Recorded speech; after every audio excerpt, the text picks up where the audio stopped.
దినవర్తమానమై మొదటి సమూయేలు గ్రంథం మొదటి అధ్యాయం మొదటి సమూయేలు గ్రంథం మొదటి అధ్యాయం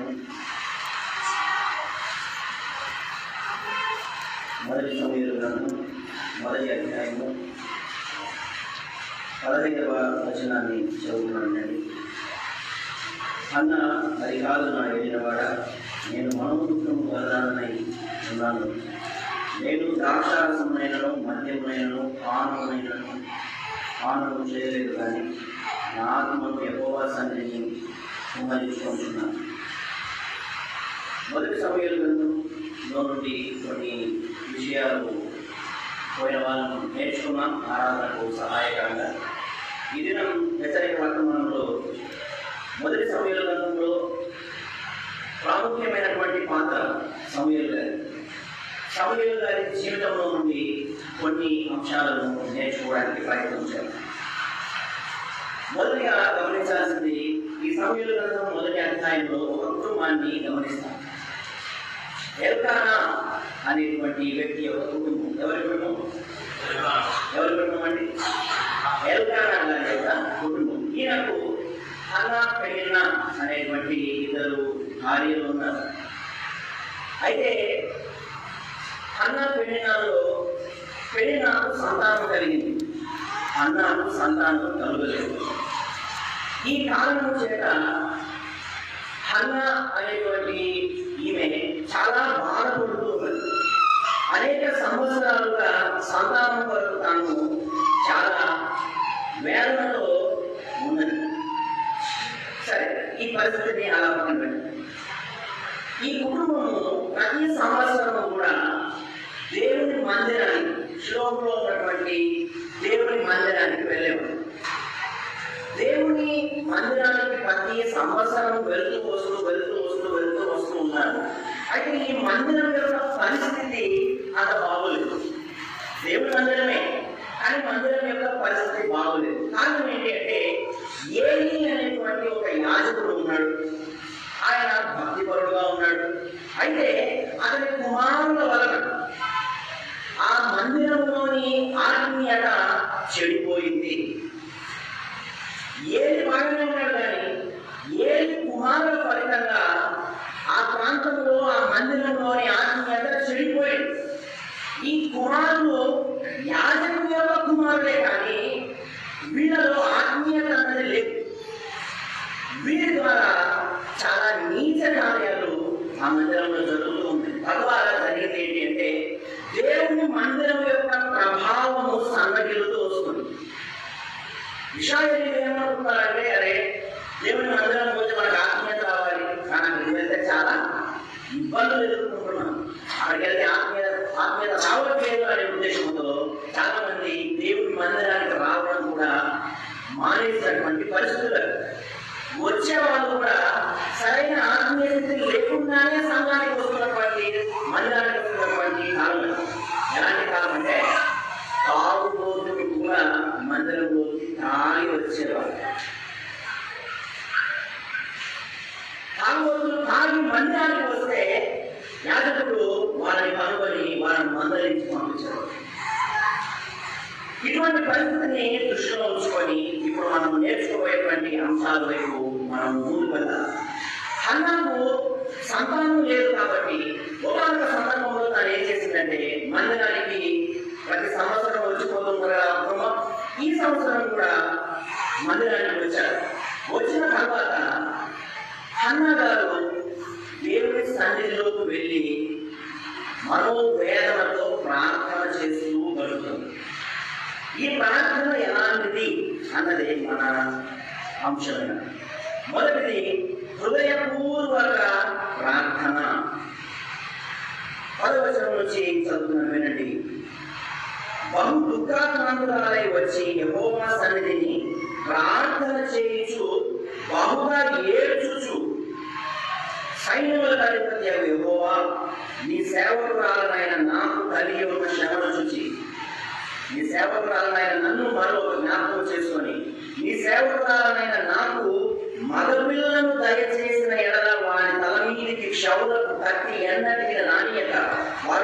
దినములన్నిటిలో నేను వారిని యెహోవాను నీకు అప్పగించునని మొక్కుబడి చేసుకొనెను. ఆమె యెహోవా సన్నిధిని ప్రార్థన చేయుచుండగా ఏలీ ఆమె నోరు కనిపెట్టుచుండెను. ఏలయనగా అన్న తన మనస్సులోనే చెప్పుకొనుచుండెను. అలాగే 15వ వచనంలో చదువుతున్నట్టుగా అన్న అని కాదు నా ఏలినవాడ, నేను మనోదుఖం కలదానని ఉన్నాను. నేను ద్రాక్షారసమునైనను మద్యమునైనను పానము చేయలేదు, కానీ నా ఆత్మను యెహోవా సన్నిధిని కుమ్మరించుకొనుచున్నాను. హృదయపూర్వకమైన ప్రార్థన మనం ఇక్కడ గమనిస్తాం. తనకు సంతానం లేనప్పుడు దేవుని మందిరంలోనికి వచ్చి దేవుని సహాయాన్ని కోరుకుంటూ తాను చేస్తున్న ప్రార్థన ఏంటి అంటే, అయ్యా నా పరిస్థితిని చూస్తూ ఉన్నావు కదా, నాకు జరుగుతున్న అవమానాన్ని గమనిస్తూ ఉన్నావు కదా, నేను పడుతున్న బాధను గమనించే ఉంటావు కదా, ఈ సన్నిధిలో మొరపెట్టుకుంటున్నాను, బహుగా ఏడుస్తూ నేను మొరపెట్టుకుంటున్నానయ్యా, దయచేసి నాకు ఎవరి ప్రసాదించమని చెప్పాలి. ఎవరిని ప్రసాదించమని? మగపిల్లవాడిని ప్రసాదించమని. ఎందుకు? ఆకంశనా? మగపిల్లవాడే ఉందమ్మా, పెద్ద అయిన తర్వాత అర్థం చేసుకోవడం బాగా కాదు.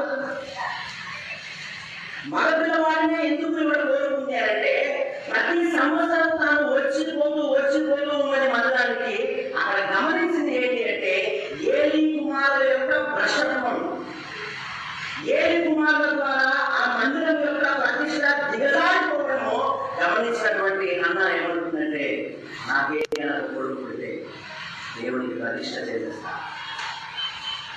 నా కొడుకు పుడితే నా కొడుకు ఉంచుకోవడం కాదు, నేను దేవుడికి ప్రతిష్ట చేసేస్తా.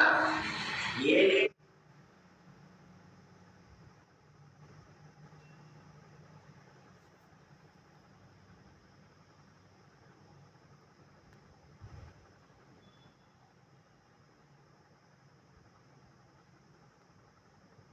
కుమారులాగా నా కొడుకు ఉండరాదు. నా కొడుకు ద్వారా, నా కుమారుడు ద్వారా, నా సంతానం ద్వారా మందిరం యొక్క ప్రభావం పెరగాలి, దేవుడి మందిరం యొక్క ప్రతిష్ట పెరగాలి. నేను నా కుమారుడిని ప్రతిష్ఠించడం ద్వారా చేసిన ప్రార్థన హృదయపూర్వకమైనటువంటి ప్రార్థన చేసింది. మన ప్రార్థన ఎలా ఉన్నాయి? దేవుడి దగ్గరకు వచ్చినప్పుడు మనము ప్రార్థించే ప్రార్థనలు హృదయపూర్వకమైనటువంటి ప్రార్థనలు ఉన్నాయా? చాలాసార్లు ప్రార్థన చేయమంటే కొంతమంది సిగ్గుపడతారు, కొంతమంది వాళ్ళందరూ అయితేనే నేను చేస్తాను, ఇంకొంతమంది ఏమో చేయాలనే ఒకరు కాకుండా కానీ ఎట్లా చేయగలరు. మీరు ఎవరైనా అంటే సంవత్సరాలుగా తెచ్చుకొచ్చినవే, మరి ఇన్ని సంవత్సరాలుగా మనం నేర్చుకున్నది ఏంటి? ఈరోజు వాక్యం చెప్పమని చెప్పట్లేదు కదా. ఒకవేళ మీరు అలా చెప్పాలనుకుంటే చెప్పవచ్చు, కానీ వాక్యం చెప్పేటువంటి పని కాక ఇంకా సులభమైన పని ప్రార్థన చేసేటువంటి కదా. ఆ ప్రార్థన రాదు అంటే ప్రార్థనగా దేవుడితో మాట్లాడటం, ఆ దేవుడితో మాట్లాడే గొప్ప అవకాశం అనుకున్నది ప్రార్థించడం అంటే కూడా నాకు రాదు. ఎట్లా ఆనందించాలో నాకు తెలియదు, ఎట్లా మాట్లాడాలో నాకు తెలియదు అంటే నీకు తెలియాల్సిన అవసరము లేదు. మీరు ఆయనతో మాట్లాడడానికి నీకు ఏం తెలవదు. ఆయన నాయనని తెలిస్తే చాలు, ఆయన తండ్రి అని తెలిస్తే చాలు. దానికి మన తల్లిదండ్రులతో మనం మాట్లాడడానికి ఏమైనా ప్రత్యేకమైన శిక్షణ తీసుకున్నాం? ఎవరైనా ట్రైనింగ్ వచ్చారా అమ్మ నాన్నతో మాట్లాడడానికి? ఒక 3 నెలలు పిలుచుకుంటే వచ్చినాం లేదా? మన తల్లిదండ్రులతో మాట్లాడడానికి శిక్షణ ఎందుకు? మన తల్లిదండ్రులతో మనం మాట్లాడడానికి ఎందుకు వెలుగు? దేవుడితో మాట్లాడేటప్పుడు దేవుడు చూసేది నువ్వు వాడేటువంటి సుందరమైన పదాలు కాదు. ప్రార్థన అంటే అవేవో కొన్ని పదాలు బైబిల్లో నుంచి వెతికి పట్టుకొని రాసుకొని నేర్చుకొని బట్టి దేవుని దగ్గరికి వచ్చి వల్లి వేయడం కాదు. బట్టి ప్రార్థన వద్దు, హృదయపూర్వక ప్రార్థన ఎలా వస్తే అలా చేయాలి. నాకు ఆ సార్లాగా రాదు, నాకు ఆ మేడంలాగా ప్రార్థన చేయడం కాదు. దేవుడు నిన్ను ఆ సార్లాగా ప్రార్థన చేయి, ఆ మేడంలాగా ప్రార్థన చేయని చెప్పలేదు. నాతో మాట్లాడు అంటున్నాడు దేవుడు. నువ్వు నా కుమారుడవు కుమార్తెవు, నాతో మాట్లాడు అంటున్నాడు దేవుడు. దానికి దేవుడు ఎటువంటి రెస్ట్రిక్షన్స్ కూడా పెట్టలేదు. ఇలాగనే నాతో మాట్లాడని దేవుడు ఏమీ చెప్పట్లేదు. నీకు వచ్చినట్టుగా దేవుడితో మాట్లాడటము ప్రారంభించు. బయటకు చెప్పలేమా? బయటకు ప్రార్థన చేసేటంతటి ధైర్యం లేదా? అన్నా చేసిన ప్రార్థన ఎక్కడ చేస్తుంది? తన మనస్సులో చేసుకుంది. తన మనస్సులో ప్రార్థన చేసుకుంటూ ఉన్న క్షణంలో ఏలి గారు గమనించారు. మన మనసులో ప్రార్థన చేసుకున్నాం. ఎక్కడ ఉన్నా సరే మన మనసులో ప్రార్థన చేసుకోవడానికి ఏమి అడ్డంకి చెప్పండి? పని చేస్తున్నా సరే, ప్రయాణంలో ఉన్నా సరే, ప్రయాసపడుతూ ఉన్నా సరే, ఏ పని చేస్తూ ఉన్నా సరే ప్రార్థన చేసుకోవడానికి, మనసులో ప్రార్థన చేసుకోవడానికి ఎవరు అడ్డంకి? స్వార్థ చెప్పడానికి మేము అక్కడ పోతాము, మైకులు పెట్టి స్వార్థ చెప్తామంటే ఎవరైనా మనం అడ్డగించవచ్చు. కానీ మనసులో ప్రార్థన చేసుకుంటామంటే ఎవరు అడ్డగిస్తారు చెప్పండి? సమయం దొరికినప్పుడల్లా, లేదా సమయాన్ని దొరకచుకొని, సమయాన్ని పట్టుకొని ఎలా ప్రార్థన చేయాలి? హృదయపూర్వకముగా అన్నా చేసినట్లుగా ప్రార్థన చేయాలి. ఇలాంటి ప్రార్థనే దేవుడు మన నుండి ఎక్స్పెక్ట్ చేసేటువంటి ప్రార్థన. ఒక మాట మత్తయి సువార్త చూద్దాం చూడండి. మత్తయి సువార్త 6వ అధ్యాయం 6 నుండి 8 వచనం. మత్తయి సువార్త 6వ అధ్యాయం 6 నుండి 8 వచనం చదువుతాను. నీవు ప్రార్థన చేయనప్పుడు నీ గదిలోనికి వెళ్ళి తలుపు వేసి రహస్యమందున్న నీ తండ్రికి ప్రార్థన చేయము. అప్పుడు రహస్యమందు చూచు నీ తండ్రి నీకు ప్రతిఫలమిచ్చును. మరియు మీరు ప్రార్థన చేయనప్పుడు అన్యజనుల వలె వ్యర్థమైన మాటలు వచింపవద్దు. విస్తరించి మాట్లాడటం వలన తమ మనవి వినబడునని వారు తలంచుతున్నారు. మీరు వారి వలె ఉండకుని మీరు తండ్రిని అడగకుండాపై మీకు అక్కరగా ఉన్నదేవో ఆయనకు తెలియదు. మనం ప్రార్థన చేసేటప్పుడు ఎవరి కోసం ప్రార్థన చేస్తున్నాం?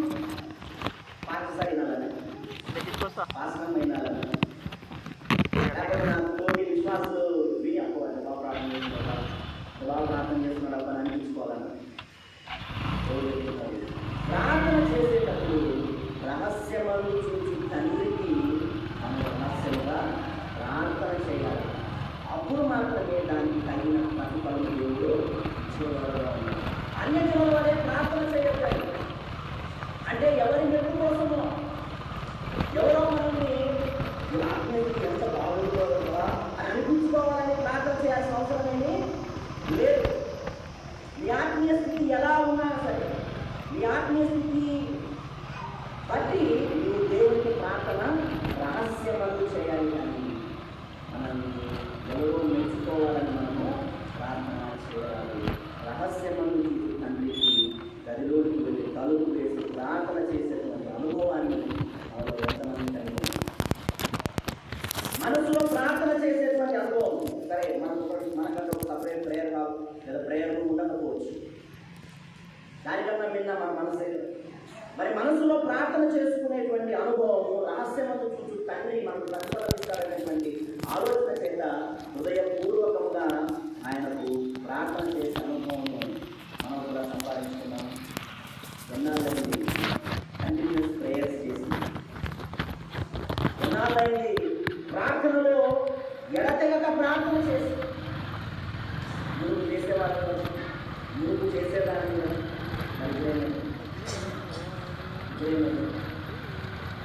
సంతానం బాధ్యతలు వెళ్ళిపోయి, ఉద్యోగ బాధ్యతలు వెళ్ళిపోయి, వాటిని చదువుతున్న కదా అంతరంగంలో హెచ్చుగా ఉన్న దేవుని వీటి ఫలితంగా ఎడతెగక చేసేటువంటి ప్రార్థన అనుభవం కలిగి ఉన్న అనేక మంది విశ్వాసులు ఈనాడు ఈ కంటిన్యూస్ ప్రేయర్స్లో ఎడతెగక ప్రార్థన చేసే అనుభవంలో లేదు. దేవుడు ఈనాడు నీకు నాకు ఇస్తున్న హెచ్చరిక, ఆ అనుభవాన్ని తిరిగి పొందుకో, ఆ అనుభవాన్ని తిరిగి సంపాదించుకో. ఈ పరిస్థితి ఏదైనా సరే దేవుడి దగ్గర వచ్చి హృదయపూర్వకంగా ఉన్న ఎలాంటి పాలైనా సరే, ఎలాంటి ఫిల్టర్ లేకుండా దేవుడితో డైరెక్ట్గా అన్న ఏ రకంగా ఆయన సన్నిధిలో తన మనసును కుమ్మరించిందో అలా కుమ్మరించి ఈ అనుభవాన్ని, అంటే ప్రార్థన అనుభవాన్ని మీ ముందు దేవుడు ఎక్స్పెక్ట్ చేస్తున్నారని ఎప్పటికీ మర్చిపోయారు. మరి మొదటి సందేశంలో మొదటి మొదటిది హృదయపూర్వకమైన ప్రార్థన, రెండవది హృదయపూర్వక సమర్పణ. మొదటి అధ్యాయం, మొదటి సమయంలో మొదటి అధ్యాయం 23వ వచనాన్ని చదువుతాను. 22 వచనాలు.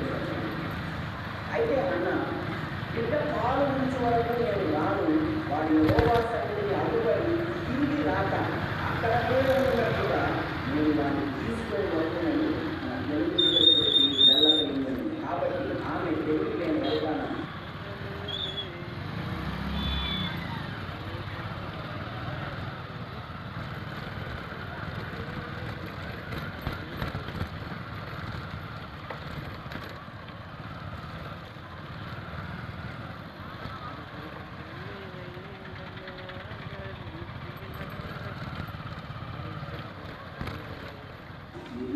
ఏది మంచి వారు చేయను, వారు వాంఛించినప్పుడు నిలిచిపోయింది.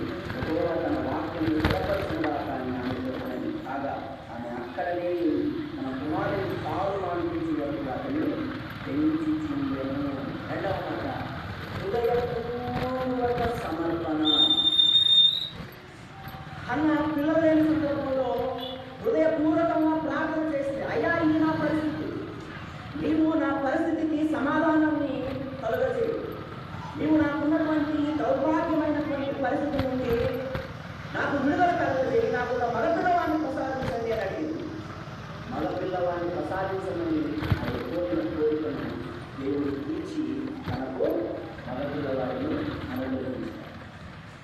అనుగ్రహించిన తరువాత ఆవిడ దేవుడిని మర్చిపోయినా, దేవుడికి ఇచ్చిన మాటను మర్చిపోయినా, దేవుడి మందిరంలో దేవుడితో చేస్తున్నటువంటి ఆ మొక్కుబడి లేదా ఆ ప్రామిస్ను తాను మర్చిపోయినా. నాకు కుమారుడు పుట్టాడు, అంతవరకు సంతానం లేనటువంటి స్త్రీకి దేవుడు సంతానాన్ని ఇచ్చాడు. కుమారుడు యెహోవా ఇచ్చు బహుమానం. దేవుడు అనుగ్రహించినటువంటి కుమారుణ్ణి అలా చేతిలో తీసుకుని అన్న ఆ అనుభూతి మాటల్లో వర్ణించలేదు. చాలా సంతోషపరిచారైంది కుమారుని తీసుకుని. బట్ తనకు బాగా తెలుసు తన చేతిలో ఉన్నటువంటి కుమారుణ్ణి యెహోవా ఇచ్చాడు, కానీ తను చేసినటువంటి నిబంధన దేవుడితో ఏంటి, ఈ బిడ్డను తిరిగి ఆయనకే సమర్పిస్తాను. తాను చేసిన నిబంధన ప్రతిరోజు తనకు గుర్తు వస్తూ ఉంది. ప్రతిరోజు ఆ నిబంధన తనకు జ్ఞాపకం వస్తూనే ఉంది. అయితే సంవత్సరాలు గడుస్తూ ఉన్నాయి.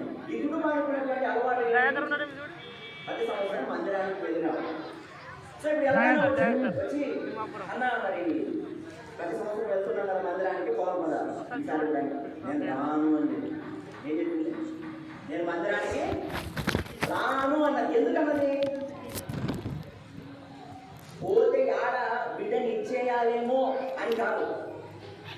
మందిరానికి పోతే ఎక్కడ మళ్ళీ దేవుడికి నేను చేసినటువంటి నిబంధన నాకు గుర్తొస్తావు, మళ్ళీ ఆ నిబంధన బట్టి నేను బాధపడతానేమో, నేను రానక్కడికి అనేటువంటి ఉద్దేశం తనకు లేదు. తనకున్నటువంటి ఆలోచన ఏంటి, అనుకున్న ఆలోచన ఏంటి, ఎల్కానా వస్తే ఎల్కానాతో ఏం చెప్పిందంటే, ఇదిగోయ్యా నేను ఒక తీర్మానం తీసుకున్నాను, నేను ఒక నిబంధన చేస్తున్నాను దేవుడి దగ్గర. ఏమని అంటే, నాకు కుమారుని ఇస్తే కుమారుని తిరిగి దేవుడి కొరకే నేను అర్పించేస్తానని చెప్పేసి నేను తీర్మానం చేసుకున్నాను. అయితే ఈ బిడ్డ పాలు విడిచేంత వరకు నా దగ్గరే ఉంటుంది. పాలు విడిచేంత వరకు నేను అతన్ని పెంచి పోషిస్తాను. ఆ తర్వాత పాలు విడిచిన తర్వాత అతని మందిరాన్ని తీసుకొని వచ్చి సమర్పిస్తాను అని చెప్తాను.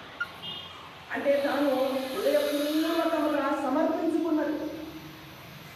తెలిసి తెలిసి తెలిసి తెలిసి ఈ బిడ్డ నా బిడ్డే, కానీ నేను దేవుడు బిడ్డ అనేటువంటి ఆలోచన తన మనసులో పెట్టుకొని తాను ఆ 3-4 సంవత్సరాలు కూడా బిడ్డకు పాలించి పెంచింది. జాగ్రత్తగా మనకు పుట్టిన పిల్లలు మన ద్వారా పుట్టిన పిల్లలే కానీ మన కోసమే పుట్టిన పిల్లలు కాదు. వారు దేవుడి కొరకు పుట్టినటువంటి పిల్లలు. వారు దేవుడు ఇవ్వగా మనము తీసుకున్న పిల్లలు. ఈ సంగతి మర్చిపోతాం. దేవుడు కావాలంటే డబ్బు ఇస్తాం, దేవుడు కావాలంటే ఏదో బల్లు పలహారాలు ఇచ్చేస్తాం. బిడ్డ నీడం ఏందండి? కొడుకు నీడం ఏంది? నా కొడుకు నేనెట్టేస్తాను, నా బిడ్డ నేనెట్టేస్తాను. నీ బిడ్డ నీ కొడుకు నీ బిడ్డ. నువ్వు నీ తెలివితో ఏమైనా ఆ బిడ్డకు రూపురేఖలు కలుగజేసావా? నీవు ఆ బిడ్డలో ఉన్నటువంటి అవయవాల నిర్మాణానికి నువ్వేమైనా కారణమా? తల్లి కడుపులో బిడ్డ యొక్క నిర్మాణము దేవుడి చేతిలో జరిగినది. తల్లి గర్భములో శిశువు నిర్మాణము దేవుడు చేసినది. ఆయన చేసిన బిడ్డను ఆయన నియమించాడు అన్న సంగతి మరువరాదు. దేవుని సన్నిధిలో తీర్మానం చేసుకున్న అన్న ఆ విషయాన్ని మర్చిపోలేదు. ఆ బిడ్డను నేను ఇచ్చేసేయాలి కదా అనేటువంటి అదే ఆలోచన మనలో ఉన్నది. అది మనలో మన పిల్లల్ని దేవుని పని కొరకు ఇవ్వాలి అన్న ఆలోచన మనం పూర్తిగా దేవుని యొక్క పనిలోకి పంపాలి పిల్లల్ని అనేటువంటి ఆలోచన మనకు ఉన్నదా? అది పూర్తిగా అంటే అది చాలా కష్టం ఉంటుంది, చాలా ఇబ్బంది ఉంటుంది. కనీసము పరిచర్యలో వారి ద్వారా ఏమైనా సరే దేవుని పరిచర్యకు సహాయం జరిగే విధంగానైనా సరే మన పిల్లలు దేవుని మందిరానికి తీసుకొని రాగలుగుతూ ఉన్నామా? మన ఇంట్లో యవనస్తులు ఎక్కడ తిరుగుతూ ఉన్నారు? మన ఇంట్లో యవనస్తులు ఎక్కడ తిరుగుతూ ఉన్నారు? దేవుని సన్నిధిలోకి వచ్చే వాళ్ళగా ఉన్నారా?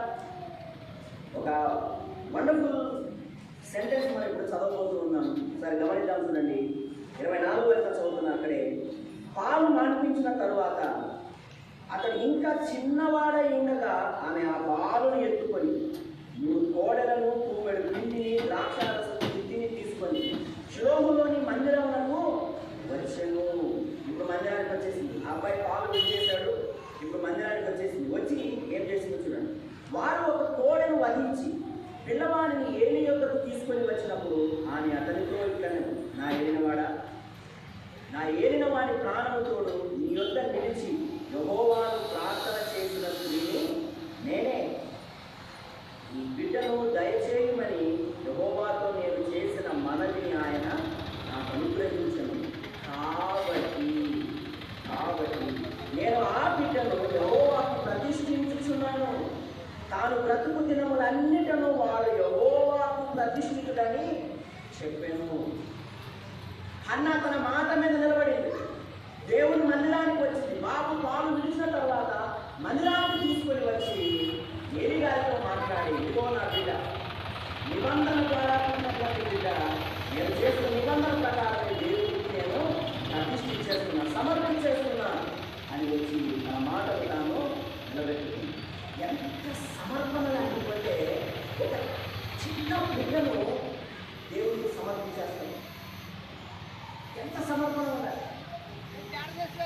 కేవలము అన్న మాత్రమే ఈ త్యాగం చేసింది అని పొరపాటు పడకూడదు. ఎల్కానాకు కూడా ఈ త్యాగంలో భాగం ఉన్నది. మనం చదువుకున్న మాటల్లో గమనించాం కదా. ఏమన్నా రావ మందిరానికి వెళ్తాను అని అంటే, నేను రాను, బిడ్డ పాలు విడిచేంత వరకు కొన్ని సంవత్సరాలు ఆగు అంటే ఎల్కానా ఏం చెప్పాడు? నీవు అన్నట్టే చేద్దాం, నీకు ఏది మంచి అనిపిస్తే అదే చేద్దాం, దేవుని మాటే జరుగు కాక అని తన భార్యకు చెప్పి భార్య నిబంధనలో తాను కూడా పాలుపంపులు పొందుకున్నటువంటి వాడు ఎల్కానా. పిల్లలు ఆత్మీయంగా ఉండాలి అన్నా, పిల్లలలో ఆత్మీయత పెరగాలి అన్నా తల్లిదండ్రులు ఎవరో ఒకరు కష్టపడితే జరిగేది కాదు. తల్లి తండ్రి ఇద్దరి యొక్క బాధ్యత. తల్లి తండ్రి ఇద్దరు కూడా నా బిడ్డే కానీ నా బిడ్డ కాదు అనుకో. ఏమనుకోవాలి? నా బిడ్డే కానీ నా బిడ్డ కాదు. నా ద్వారా ఈ లోకానికి వచ్చాడు, కానీ నాకు ఇచ్చినవాడు ఆయన. నాకు ఇచ్చినవాడు తండ్రి అయిన దేవుడు అన్న స్పృహ కలిగి ఉన్నట్లయితే తల్లి తండ్రికి పిల్లలను ఆత్మీయంగా పెంచాలన్నటువంటి ఆలోచన వస్తుంది. పిల్లల్ని దేవుడి కొరకు అప్పగించేటువంటి సమర్పణ వస్తుంది. మరి మన ఇంట్లో తల్లిగా తండ్రిగా మన పిల్లల ఆత్మీయ బాధ్యత మనం తీసుకున్నాం. మన ఇంట్లో యవ్వనస్తుల యొక్క ఆత్మీయ బాధ్యత మనం తీసుకున్నాము. మనం ఆత్మీయమే కానీ మన పాత్ర కూడా ఆత్మీయత కలిగి ఉండాలి కదా సార్. అంతే కదా. నాకైతే ఉంది ఆత్మీయంగా నా పిల్లలు పెంచాలని, కానీ నా భర్తకు లేదే. నాకైతే ఉంది కానీ నా భార్యకు లేదే అని చెప్పవచ్చు. అయితే ప్రార్థన ద్వారా మన ఆత్మీయత ద్వారా మన కుటుంబాలలో పరిస్థితులను మార్చుకొని మనము ఆత్మీయంగా ఉండాలి, మన భాగస్వామి ఆత్మీయంగా ఉండేలాగా ప్రార్థన చేయాలి. ఎలాగైనా అన్నాతో చెప్పిన ఒక వండర్ఫుల్ వర్డ్ ఏంటి తెలుసా? తను సంతానం లేదని బాధపడుతూ ఉంటే, ఏడుస్తూ ఉంటే, దుఃఖంలో ఉంటే, రోదన చేస్తూ ఉంటే అన్న ఎలాగైనా ఒక అద్భుతమైన మాట చెప్తాడు. ఏమంటాడు తెలుసా? మొదటి అధ్యాయంలో 8వ వచనాన్ని గమనించండి. ఆమె పెనిమిటి అయిన ఎల్కానా, అన్నా నీవెందుకు ఏడ్చుతున్నావు? నీవు భోజనము మానుట ఎలా? నీకు మనోవిచారం ఎందుకు కలిగినది? 10 మంది కుమారుల కంటే నేను నీకు విశేషమైన వాడను కానా? వాడి వండర్ఫుల్ సెంటెన్స్. ఏంటి? సంతానం లేదని బాధపడుతున్నావా? పిల్లలు లేదని బాధపడుతున్నావా? 10 మంది కుమారుల కంటే నేను నీకు శ్రేష్టమైన వాడిని కానా? అంటే నేను నీకు సరిపోతా కదా, నేను ఉన్నా కదా నీకు చూసుకోవడానికి నేను అన్నట్టుగా ఎంతో ధైర్యాన్ని అన్నాకు ఎల్కానా గారు నూరిపోసి. మన కుటుంబ భాగస్వామి మన మాట వినాలి అంటే, మన కుటుంబ భాగస్వామి ఆత్మీయంగా ఉండాలి అంటే మనము ముందుగా ఆత్మీయంగా ఉండి వారిని ఆత్మీయంగా నడిపించడానికి ప్రయత్నాలు చేయాలి. భార్యాభర్తల మధ్య సంబంధం సరిగా ఉన్నప్పుడే వారి మధ్య ఐక్యత అన్నది వస్తుంది. ఒక విషయం మీద ఒక డెసిషన్ తీసుకుంటే ఇద్దరు కలిసి ఒకే మాట మీద నిలబడగలుగుతారు.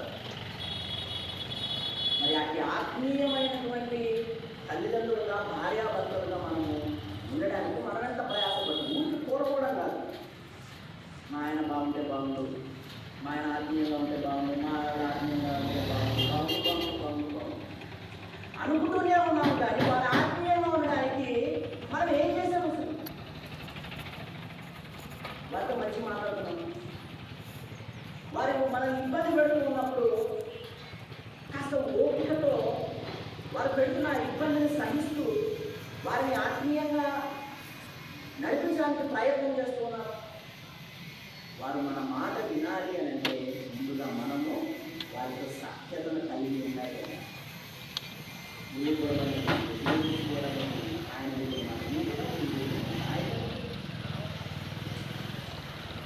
ఈ భూ సంబంధమైనటువంటి కుటుంబ విషయంలోనే ఒక ఐక్యత నువ్వు సంపాదించుకోలేకపోయినప్పుడు, ఈ భూ సంబంధమైనటువంటి కార్యాలలోనే మీ ఇద్దరి మధ్య ఒక అవగాహనకు మీరు రాలేకపోతున్నప్పుడు ఇక ఆత్మీయ సంబంధమైన విషయాలు ఎలా సాధ్యపడుతుంది? ఇలా మనము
ఎప్పుడైతే భూ సంబంధమైన విషయాలలో, మన కుటుంబ విషయాలలో, మన కుటుంబ నిర్ణయాల్లో ఇద్దరు ఐక్యంగా ఉండగలిగితే ఆత్మీయ విషయాలకు సంబంధించిన విషయాల్లో కూడా ఐక్యంగా ఉండగలుగుతాం.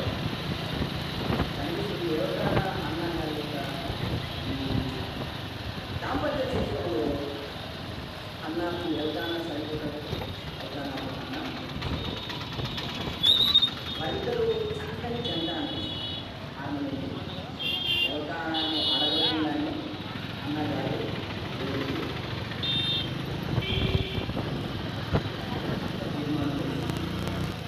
సమానం వేసేసారు.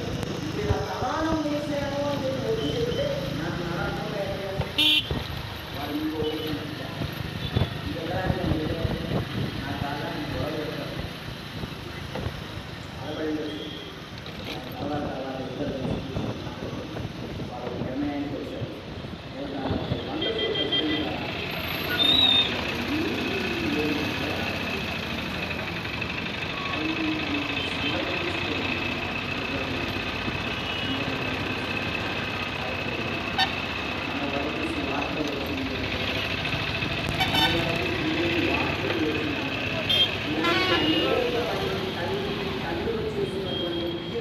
ఫలితంగానే బయలుదేరిన వేలాది లక్షలాది సేవకుల ఫలితంగానే ఈనాటి క్రైస్తవ్యం ఇంతవరకు రాలేదు. సమర్పణ కలిగినటువంటి తల్లిదండ్రుల ఫలితంగానే సేవకులు బయటకు వచ్చారు. చాలా సున్నితమైనటువంటి సేవకులు మన పిల్లలు కూడా సేవకు పంపించడానికి ఎంతగా ప్రార్థనాపూర్వకంగా సిద్ధపడి ఈ లోకం కోసం, సంఘం కోసం తమ పిల్లలను పంపించారు. కాబట్టి స్వార్థ ఇంతగా ప్రబలింది. దేవుడి వాక్యం మన వరకు వచ్చి మనము కూడా ఇది ప్రయత్నాలు చేసేటువంటి వారిలో ఉండగలుగుతాం. మన పిల్లలను కూడా అతి ఆత్మీయ స్థితిలోకి తీసుకుని వచ్చే వారంగా ఉండగలుగుతాము. మన ద్వారా అద్భుతమైన పరిచయం జరగకపోవచ్చు, కనీసం మన పిల్లల ద్వారా నీకున్న కుటుంబ పరిస్థితుల ద్వారానో, ఆర్థిక పరిస్థితుల ద్వారానో నీవు నలుగుబట్టబడి ఇబ్బంది పడి దేవుడి పరిచర్యలో పూర్తిగా ఉండలేకపోవచ్చు, కనీసం మన పిల్లల ద్వారా మనం చేసిన పరిచర్య కన్నా ఇంకాస్త ఎక్స్ట్రా పరిచయం ఏమన్నా మన పిల్లల ద్వారా జరిగే అవకాశం ఉందా? ఆలోచన చేసి, ప్రార్థన చేసి మన పిల్లల్ని హృదయపూర్వకంగా దేవుడికి సమర్పించేటువంటి ఆ తీర్మానం మనం చేసుకోగలుగుతాం. సరే, మరో మాట చూద్దాం. మొదటి సమయంలో మొదటి అజ్ఞానం 28 వచ్చింది. కాబట్టి నేను ఆ బిడ్డను యెహోవాకు ప్రతిష్ఠిస్తున్నాను. తాను బ్రతుకు దినములను వాడు యెహోవాకు ప్రతిష్ఠితుడని చెప్పాను. అప్పుడు వాడు యెహోవాకు అక్కడే దొరికెను. అప్పుడు వాడు యెహోవాకు అక్కడే దొరికెను. మరి ఆడికి పోయి ఇంక పిల్లలు పోయారండి. యెహోవాకు ఈరోజు తొందరగా ఇడిచారని చెప్పి కనబడేవాడు సాయం చెప్పు ఆడే పిల్లలు కూడా దేవుని పోయేస్తాను మేము మళ్ళీ రాలేదు వాడు. ఆలోచించిన వయసు పిల్లవాడిని తీసుకొని వచ్చి మందిర పని వరకు సమర్పించేసిన ఆ సందర్భంలో ఆ పిల్లవాడు కూడా ఆ మందిరంలో తను మాట ఇచ్చిన మాట మీద నిలబడాలని అన్న ప్రయత్నం చేసి ప్రతిష్ఠిస్తుంటే అన్న సమర్పణ మాత్రమే మనకు కనిపించలేదు. కూడా సమూహ సమర్పణ కూడా చిన్న పిల్లవాడు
సమర్పణతో పాటు ఆ సన్నిధి సమర్పణ కూడా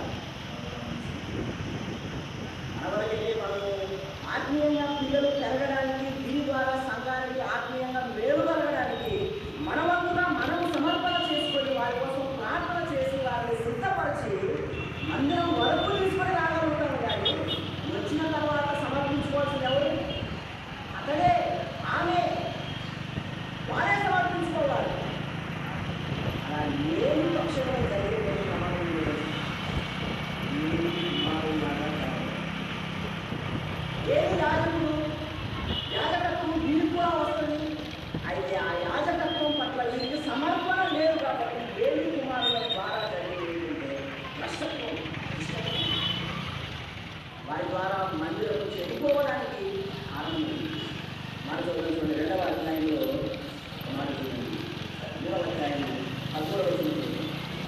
తన కుమారుడు తమను శాపగ్రస్తులుగా చేసుకుంటున్నారని తాను ఎరిగి అని. ఈ ఏడు కుమారులు ఎటువంటి వారంట? తమను తాము శాపగ్రస్తులుగా చేసుకుంటున్నారు. వాళ్ళకు తెలుసు వాళ్ళు చేస్తున్నది తప్పని వినాలి.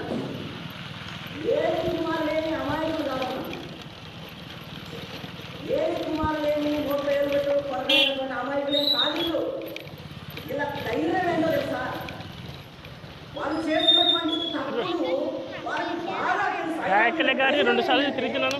నేను తప్పు చేస్తాను, అప్పుడే ఇడిసిరని చెప్పిన పిల్లలు ఆడికి పోయింటి ఇది ఆడికాడు 15 నిమిషాలు 20 నిమిషాలు నిలబడితే ఇంకెంకి వచ్చింటి నా ఇడిసిరని అప్పుడే వేరే పిల్లలు అండి. మళ్ళీ నన్ను ఇంటికి పోయొద్దు, మళ్ళీ వచ్చినాడంటే మేము మళ్ళీ వస్తే యాక్టివిటీస్ ఎక్కువ. మందిరానికి వచ్చేటువంటి స్త్రీలతో మేము తప్పులు చేస్తాము, చేసి బలి తీసుకొని వచ్చి బలి అర్పిస్తాము, దేవుడు నన్ను క్షమిస్తాననేటువంటి ఒక కఠోరమైనటువంటి ఆలోచన వచ్చి అప్పుడే 2 సార్లు వచ్చింది. దేవుడు అంటాడు, దేవుడు చెప్పిన మాట ఏంటంటే వాళ్ళ హృదయ కాఠిన్యాన్ని బట్టి వారిని అంటాడు, ఈ బలులకు నేను కలుగుతాను, బలులకు నేను కలుగుతాను మాట మనకు. తన కుమారుడు తమ్ముడు తాము శాపగ్రస్తులుగా చేసుకొచ్చున్నారని తాను ఎదుగు వారిని అడ్డగించలేదు కనుక అతని ఇంటికి నిత్యమైన శిక్ష విధించునని నేను అతనికి తెలియజేస్తున్నాను. ఏది నీతో యెహోవా ఏమి సెలవించినో మరుగు చేయక దయచేసి నాతో చెప్పు. ఆయన నీతో సెలవించిన సంగతుల్లో ఏదైనా నువ్వు మరుగు చేసి ఎడల అంతకంటే అధికమైన కీడు ఆయన కలుగలేను రాదని చెప్పగల సమయం ఏది మరుగు చేయక సంగతి ఏమి విని సెలవిచ్చిన వాడు యెహోవా తన దృష్టికి అనుకూలమైన దాన్ని ఆయన చేయును గాక నేను కాబట్టి ఏది ఇంటి వారి దోషమునకు బలి చేతనైనను నైవేద్యం చేతనైనను ఎన్నటికీ ప్రాయశ్చిత్తము చేయబడదని నేను ప్రమాణపూర్వకముగా ఆజ్ఞాపించింది అన్న. ఏది అడిగాడు సమూయేలుతో మాట్లాడిన తర్వాత దేవుడు సమూయేలును పిలిచి, అరే సమూయేలు నీకు అసలు దేవుడు ఏం చెప్తున్నాడు చెప్పురా అని ఏది సమూయేలు అడిగితే సమూయేలు గుండెలు వదిలిపోయి ఎందుకు చెప్తున్నాడు.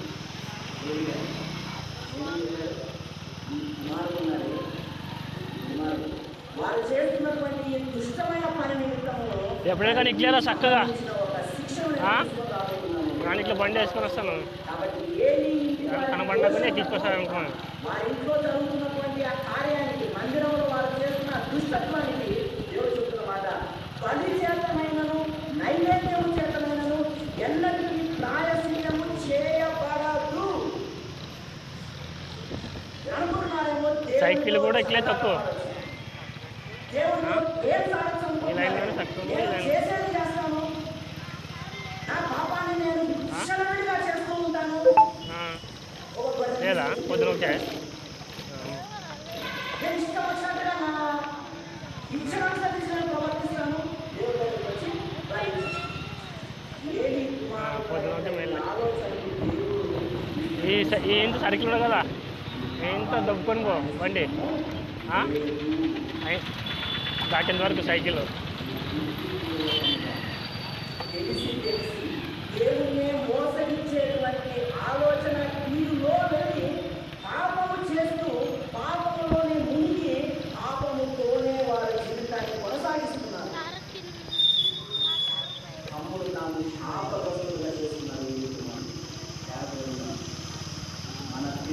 ఆడ ఒకడు ఉంటాడు బిస్మిల్ అని నాచిరు చూసానే. నిర్ణయం తీసుకోకపోతే ఆడ ఒకసారి ఉంటాడు బిస్మిల్ అని నాచిరు కట్టింది. ఫోన్ చెప్పి ఎప్పుడన్నా మా మామ ఫోన్ చేయను చర్చికారు ప్రసాద్ అని బోధించకపోతే ఫోన్ చేస్తాడు. చేయలేకపోతే, సంఘానికి వారిని తీసుకొని రాకపోతే ఇబ్బంది లేదు సేమ్ నాచిరా ఉంటాడు. వారు లోకంలో భ్రష్టులు అవుతారు, శాపగ్రస్తులు అవుతారు. అంతేకాదు, సేమ్ నాయకు ఉంటాడు ఫ్యూచర్లో నిన్ను అలాగే ఇంకా. ఇబ్బంది పెట్టేటువంటి పాపులాగా బిస్మిల్లా బిస్మిల్లా. ఎక్కడ పడితే అక్కడ ఇచ్చుతారు. ఈ పిల్లల్ని ఆత్మీయంగా పెంచాలి. నేను నా పిల్లల్ని ఆత్మీయంగా పెంచాలి. నేను అలా పెంచకపోతే, దేవుడిచ్చిన పిల్లలను దేవుడి కోసం పెంచకపోతే దేవుడు ఊరుకున్నాడు. దేవుడు ఈ పిల్లలు మీ పిల్లలు కారణం, ఈ పిల్లలు మీ పిల్లలు కారణం, వారు నా పిల్లలు, నేను తయారు చేసి పంపిన పిల్లలు, నేను రక్త మాంసమును ఇచ్చి పంపిన పిల్లలు, నేను ఆత్మను ప్రవేశపెట్టినటువంటి శరీరాన్ని కలిగినటువంటి పిల్లలు వారు. వారిని నా కొరకు పెంచాలి. నా మహిమ నిమిత్తమై సంఘములో వాడబడేలాగా ఆయన మందిరంలో ప్రతిష్ఠించాలి.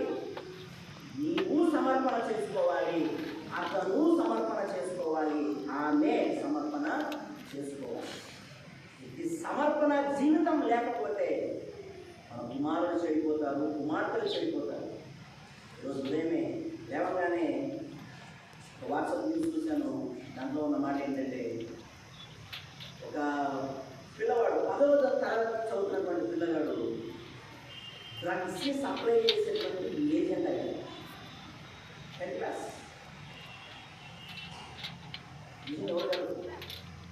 డ్రగ్స్ సప్లై చేసే వాళ్ళ ఏజెంట్ లాగా తయారై ఎవరికో మాలిస్తా అని చెప్పి మాటిచ్చి తనకు సంబంధించిన బంధువులకి 50,000 కోట్లు ఇచ్చారు.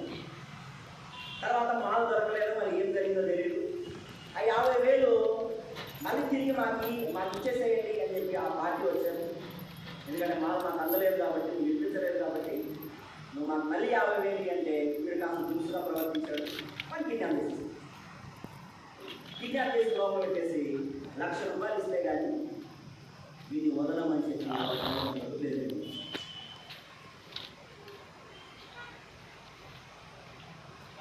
మన పిల్లలు కాదు, వారి దేవుని పిల్లలు. అయితే దేవుని పిల్లలుగా వారిని మనం తెలుసుకున్నాము. జాగ్రత్త కలిగి వారు ఏం చేస్తున్నాం, వాళ్ళ 5వ తరగతి అయినా 10వ తరగతి అయినా ఇంటర్ అయినా డిగ్రీ అయినా పీజీ అయినా ఏమి చదువుతున్నప్పటికీ వారు ఏం చేస్తున్నారు, వారి ఆత్మీయ స్థితి ఎలా ఉన్నదో, వారు ఈ లోకంలో ఎటువంటి వ్యక్తులతో స్నేహం చేస్తున్నారు, బక్లెట్ చేయి మంగడుకో తల్లిదండ్రులుగా ఉన్నాము, ప్రార్థించే తల్లిదండ్రులుగా ఉన్నాము, అనుకుని బూదిని తల్లిదండ్రులుగా మనం ఉన్నామా? నువ్వు అమ్మేనాక అప్పుడే ఏం కాదు 2 సార్లే ఎవరు తిరిగానే కోలుకోలేదు, దెబ్బ కొట్టారు. రోజు ఏడ్చాలి. ఎట్లా ఏడ్చాలి అంటే కొంచెం రికార్డింగ్ చేస్తున్నాను పగిలిపోతుందేమో వాక్యం. బాధలో చిక్ బిజాకి ఫోన్ చేసి స్విచ్ ఆఫ్ చేసుకుంటుంది. ఏం చేయాలి? దయచేసి నిన్న మళ్ళీ ఫోన్ చేసి దానికి ఫోన్ చేయండి. స్విచ్ ఆఫ్ వస్తానికి తీస్తాంలేండి. వారు దేవుని మందిరంలో ఉండేలాగా, మన ప్రార్థన మన ప్రవర్తన ఉండేలాగా మనం ప్రయత్నం చేద్దాం. అలా చేయని పక్షంలో ఏలి కుమారులాగా తయారవుతారు. ఏలి కుమారులాగా తయారు కావడం అంటే దేవుడే నేను వీళ్ళని క్షమించేటువంటి ఒక ఆత్మీయ స్థితికి ఆ పిల్లలు చేరిపోతారు. అలా చేరిపోతే ఎవరికి ప్రమాదం? మొట్టమొదటి ప్రమాదం నీకే. మొట్టమొదటి ప్రమాదం నీ కుటుంబానికే, తర్వాత సమాజానికి, ఆ తర్వాత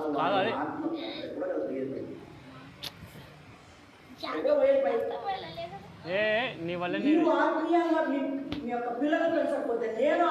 ఆ వల్ల వాడితే కాళ్ళ నొప్పులు వస్తాయి, నా వల్ల వాడితే నవ్వు వస్తాయి, నీకు మా వల్ల వాడితే బీపీ వస్తుంది, నీ వల్ల వాడితే నువ్వు బాగుంటావు, ఆ వల్ల వాడితే కాళ్ళ నొప్పులు వస్తుంది. వాడికి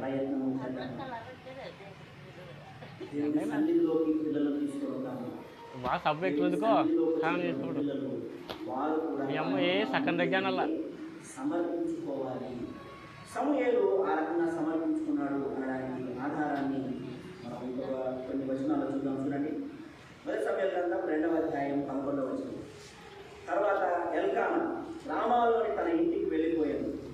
బట్టలతో అయితే ఆ బాలుడు యాజకుడైన ఏలీ ఎదుట యెహోవా తిన్నక్క మళ్ళీ పరిచర్య చేయుచుండెను. తిన్నక ముందు పేయాలి తిన్న తర్వాత అక్కడ పండుకోవచ్చు 20వ వచనం. బట్టలకు అంకెలు పప్పు గిప్పు ఏమో నాకైతే నీకు దొరికిన ఈ సంతానములకు ప్రతిగా యెహోవా నీకు సంతానమును చెప్పలేం పైన పెట్టింది ఇంక ఏలీ సెల్ తీసుకుంటే ఇంకే భార్యను అది ఆడపడుతుంది తెలియదు ఒక పని వారి ఇంటికి వెళ్ళింది.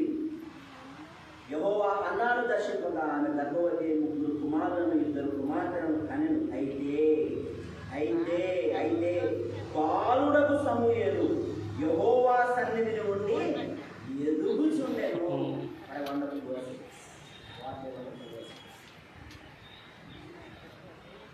అన్నా చేసిన త్యాగాన్ని దేవుడు చూశాడు. ఎల్కానా చేసిన త్యాగాన్ని దేవుడు చూశాడు. ఏలి ద్వారా వారికి చెప్పినటువంటి మాట ఏంటంటే, మీరు చేసిన త్యాగాన్ని దేవుడు చూశాడు. నిమ్మకాయ కదబ్బే కొన్ని నీళ్ళు పోసి గుండెలో ఉడబెట్టాలంట బట్టలు దేవుడికి ఇచ్చేశారు కదా. సరిపేసి రెట్టింపు సంతానాన్ని దేవుడు ఇవ్వబోతూ ఉన్నాడు అనగానే నీళ్ళలో ఉడబెట్టాలంట అండి అప్పుడు తిక్కాలంట కుమారుడు కుమార్తెలు 40 కుమారులు.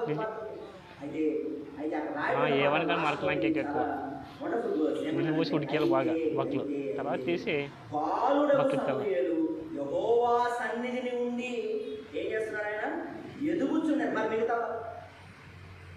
మిగతా కుమారులు కుమార్తె వాళ్ళు యెహోవా సన్నిధిలో లేరేమో తెలియదు. మందిరంలో అయితే లేరు కదా.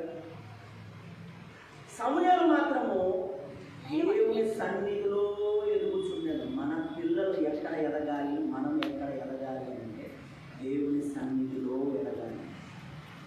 ఆయన సన్నిధిలో ఎదిగినప్పుడు వారు ప్రయోజకులు అవుతారు. ఎవరికి ప్రయోజకులు అవుతారు?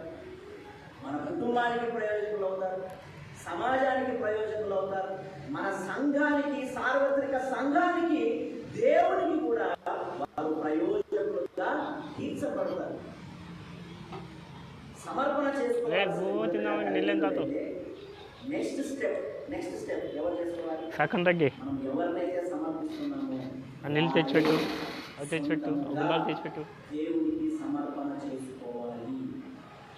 చేసుకున్న నాడు వారిని దేవుడు గమనించి వారు ఆయన సన్నిధిలో ఒక్కొక్క కింద పెట్టి చక్కగా దేవుడు వారికి ఇచ్చేటువంటి ఒక వండర్ఫుల్ బ్లెస్సింగ్ ఏంటో తెలుసా?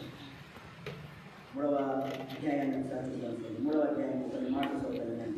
బాలుడైన సమూయేలు ఏలి ఎదుట యెహోవాకు పరిచర్య చేయుచుండెను. పరిచర్య ఈ చిన్న పిల్లోడు ఏం పరిచర్య చేస్తాడు చెప్పండి? 4 ఏళ్ల పిల్లోడు 5 ఏళ్ల పిల్లోడు ఏం పరిచర్య చేస్తాడు? ఏలికి నీళ్ళు తీసుకొస్తాడేమో, చేపలు మంద పెడతాడేమో, కిటికీలు మూసేస్తాడేమో, కారం తీసుకురమ్మని రద్దు తీసుకొస్తాడేమో, ఆయన కాస్త దగ్గుతుంటే ఏమైనా మందిరానికి సంబంధించిన ఏమైనా చిన్న పనులు చేయగలరు. చిన్న పిల్లలు చేయగలరు. పిల్లలు ఎటువంటి వయసులో వారు చేయదగిన పని చేస్తూనే వారు దేవుడి సన్నిధిలో పెరగాలి. వాళ్ళు చేయదగిన చిన్న చిన్న పనులను వాళ్ళతో మనం చేపిస్తూనే వారు దేవుడు ఎదగేలా తోడ్పాటు వారికి మనం అందించాలి. వారు సాపలు ఎత్తున్నారు అనుకోండి, ఆ దేవుడికి సంబంధించి ఏదైనా పని చేస్తే ఏదో పని చేస్తున్నారు. మనం ఎవరు? పోలీస్ పని చేస్తారు అన్నా నువ్వేంద్రా కుర్చీలు తీసుకుంటున్నావు, ఎవరు ఎంఆర్ఓ కొడుకు అని అనుకో. ఎవరు? విశ్వాస అయిన ఎంఆర్ఓ గారు, విశ్వాస అయిన పోలీస్ గారు అట్లా ఇలాంటి ఆలోచనలు మనమే పిల్లల్లో చూపిస్తే నిజం చెప్పాలంటే కక్కి దిగులేవు. వాడికి దేవుడి సన్నిధిలో 10 సార్లు చేసేదానికి మరి అడిగి సిగ్గొస్తాయని గుడి చేపించాను. పిల్లల్ని దేవుడి పనిలో ఎటువంటి పని అయినా సరే వారు చేస్తున్నప్పుడు చూస్తూ ఆనందించాలి.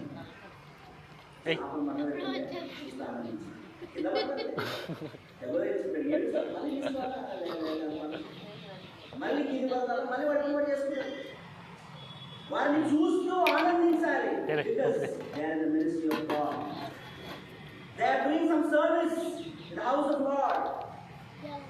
వారు ఆ రకంగా పెంచడానికి మనకు విముఖత ఉంటే మన పిల్లలు ఆత్మీయంగా పెరగలేదు.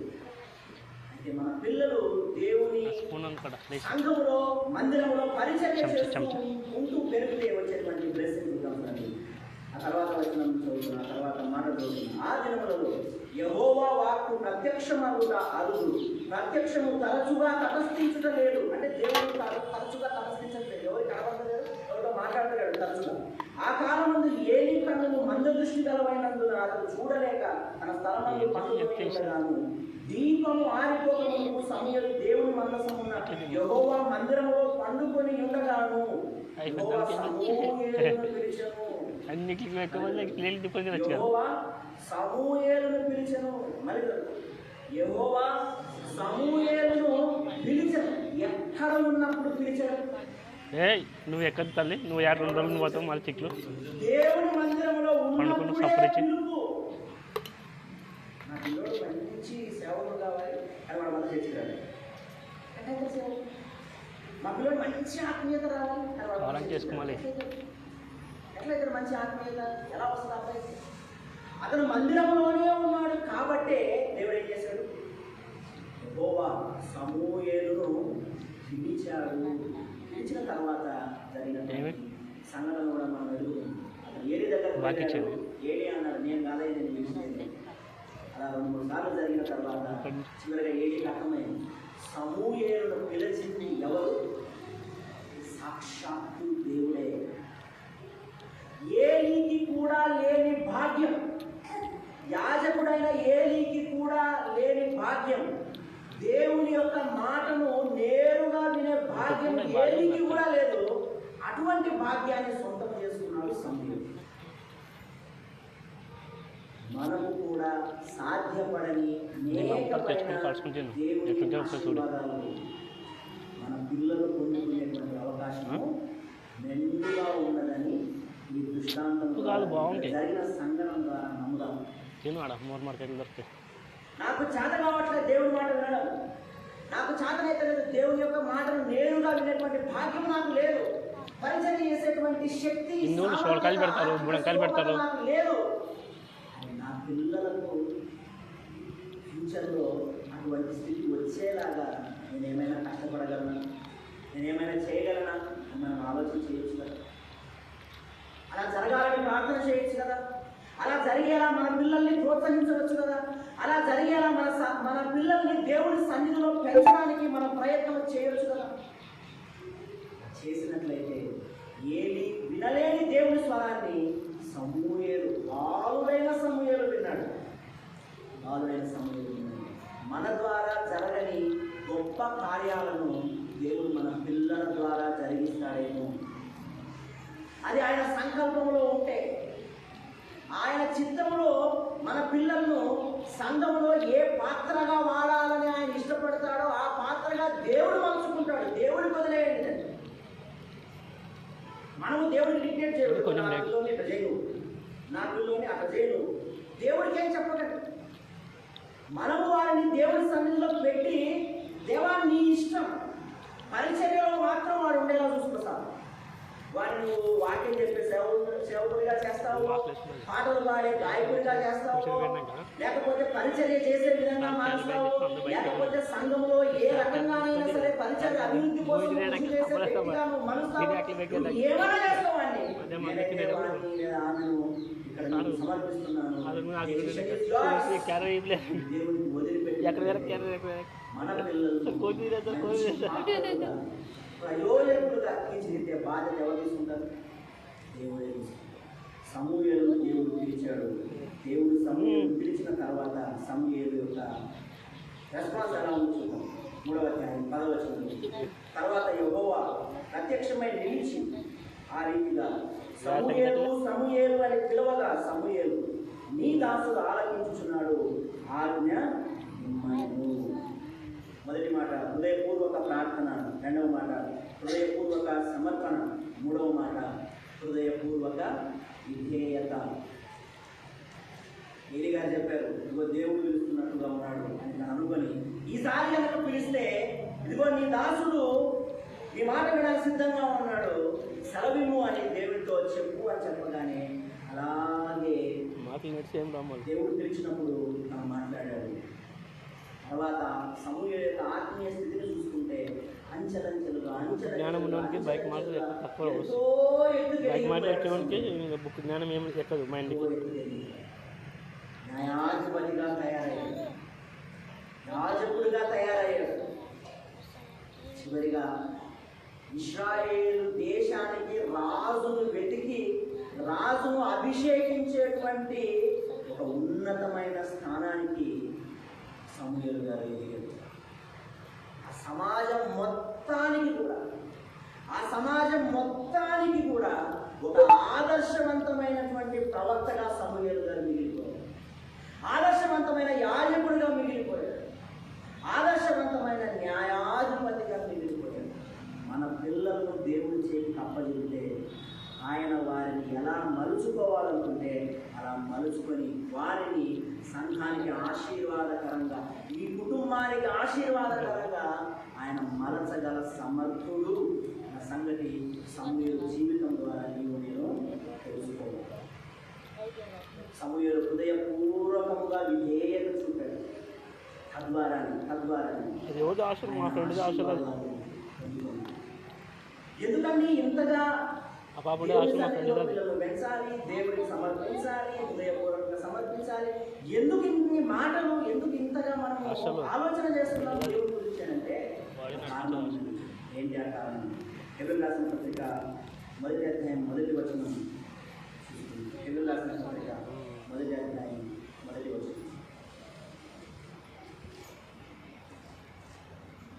1వ అధ్యాయం 1వ వచనం.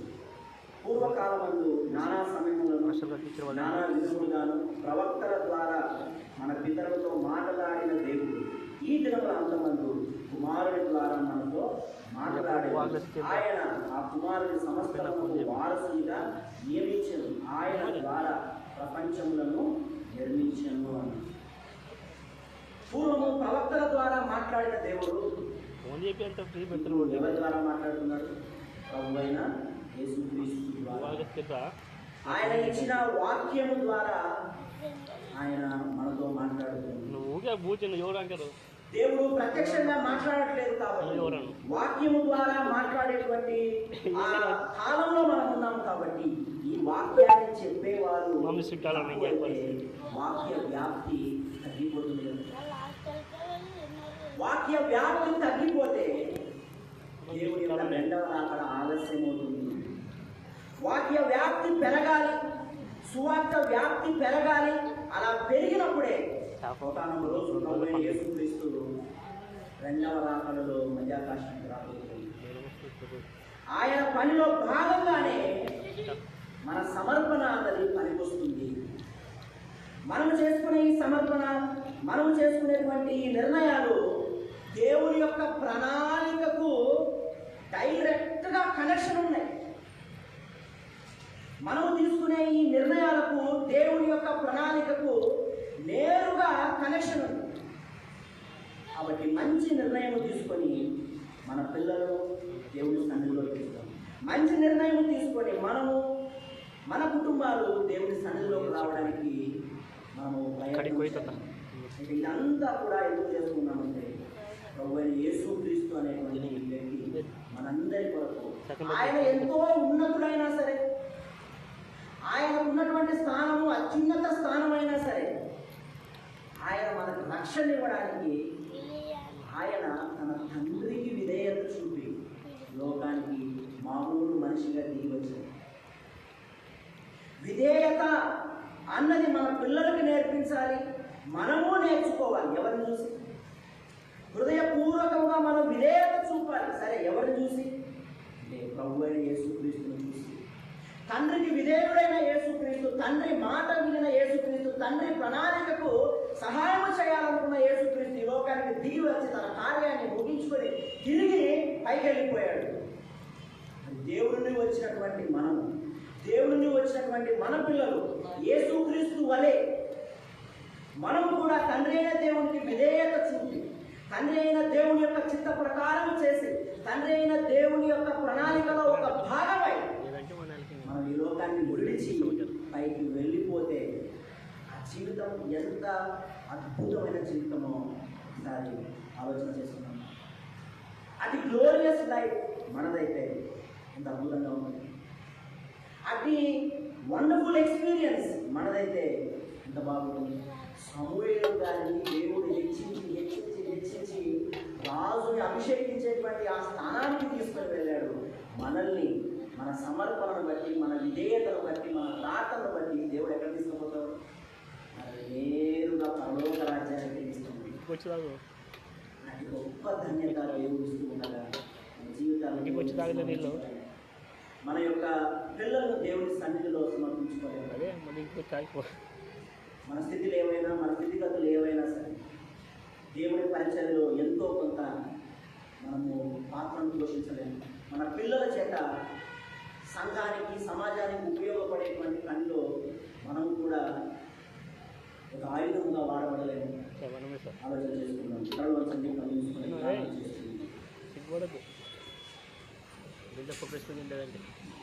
దేవుడు మన వీటిలో తీసుకొచ్చినటువంటి వాక్య భాగంలో ప్రార్థన చేయాలని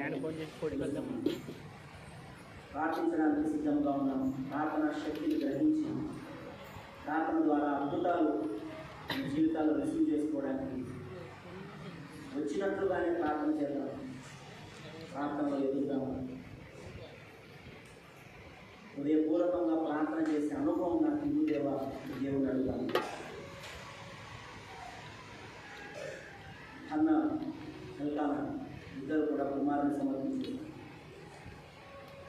దేవుని ప్రణాళికలో మన పాత్ర ఏముందో దేవుని అడుగుతాం. దేవుని ప్రణాళికలో మన పిల్లల పాత్ర ఏముందో దేవుని అడుగుతాం. పాత్రను అనుసరించి నన్ను కుటుంబాన్ని వాడుకోలేవని దేవుని మొరపెడతాడు. ఆయన చేతిలో పెడతాడు. దేవుడు పిలిచినప్పుడు విధేయత చూపే సమయం మనం కూడా హృదయపూర్వకంగా మనము మన కుటుంబం, మన పిల్లలు విధేయత చూపేలాగా మారగలము. జాగ్రత్త లేకపోతే సమూయేలుగా పెరగాల్సినటువంటి మన పిల్లలు, సమూయేలుగా ఎదగాల్సిన మన పిల్లలు కుమారులాగా కష్టత్వాన్ని వెళ్ళిపోతారు. ఏడు కుమారులాగా దేవుణ్ణి వ్యతిరేకించేటువంటి వారుగా వెళ్ళిపోతారు. కాకుండా పిల్లలు ప్రయోజకులు కావాలి అంటే కేవలం మనం అనుకుంటే జరిగేటువంటి కార్యం కాదు. దేవుని సహాయం అవసరం. దేవుని సహాయం మనకి ప్రార్థన